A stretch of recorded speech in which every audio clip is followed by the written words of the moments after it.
the shadowed areas is what I smudged, am I right? I've done it so much.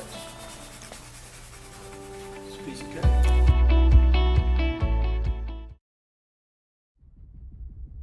How much time do you spend working on you?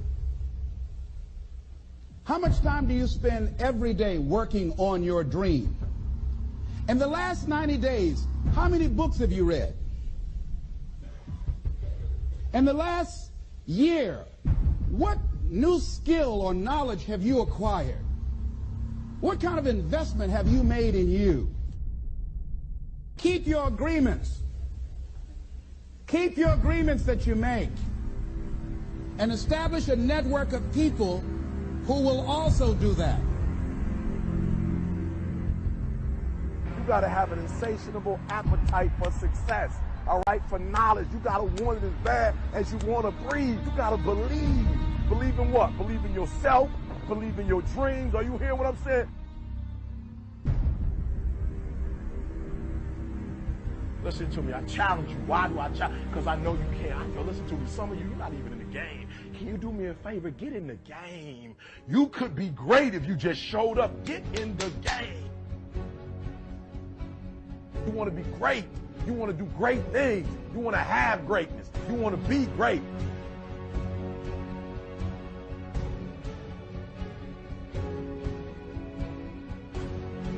I've often said a man's character is not judged after he celebrates a victory, but by what he does when his back is against the wall. So no matter how great the setback, how severe the failure, you never give up. You never give up.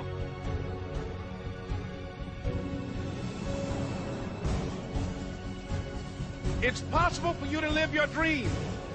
It's necessary that you associate with winners, that you work your system, that you are relentless, that you never give up. It's you. You've got to take personal responsibility. You've got to make it your personal business to make it happen. And you've got to resolve within yourself that I can do this, that it's hard, but you've got to say, I'm the one.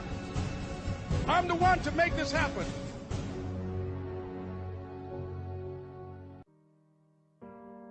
Most of us live in a drought because we haven't seeded our lives enough.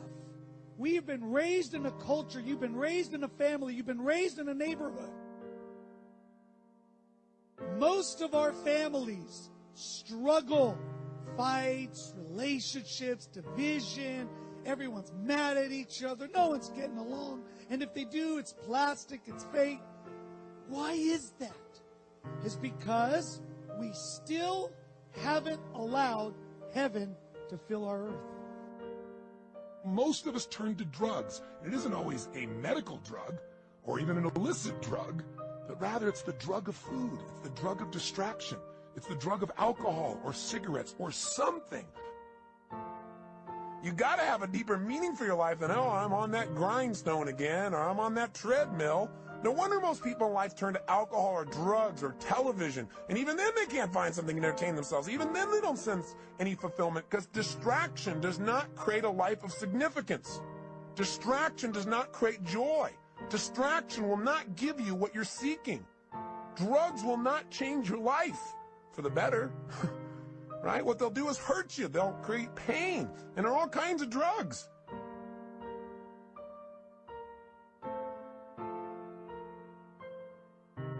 I wonder what would happen to you if you said, I'm going to live to be someone's miracle, instead of saying, when am I going to get mine?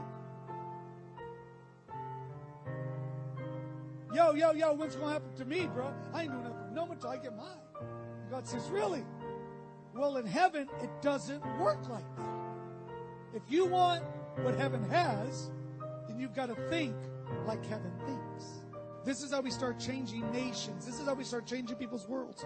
This is how cities and nations and countries get changed, because people elevate their thinking to how heaven thinks. And we go from heaven and get what's in heaven, and we come to earth and distribute it to the rest of the world. Why be a miracle to someone else? Let me tell you a reason why I believe you, this Christmas, need to be someone's miracle. For this reason. When you become a miracle for someone else, you position yourself to receive a miracle. There is a big difference between needing a miracle and being someone's miracle. There is a big difference between needing a miracle and being someone's miracle. It's like there's a big difference between saying, I'm going to pray for you, versus saying, I'm going to be the answer to your prayer. I'm going to pay your rent this month. I'm going to pay your child's education for a year. I'm going to give you a car. I'm going to pay your doctor's bill. I'm going to be the answer to it. I want us to believe that we can actually be the type of people who no longer need to ask for miracles because we're so busy giving and being miracles to other people.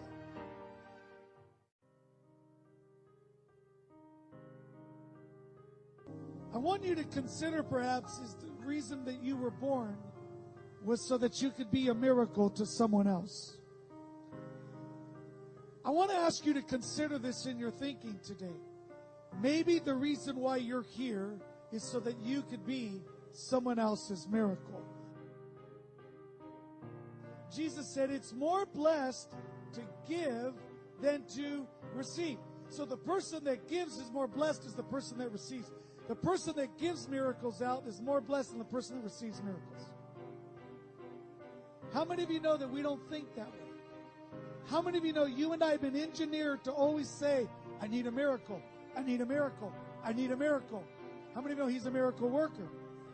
Because you and I need a miracle, this is a great opportunity for you to hear this message and say, maybe the answer to my miracle is when I become a miracle to someone else. When you think this way, when you believe this way, God entrusts you with different things.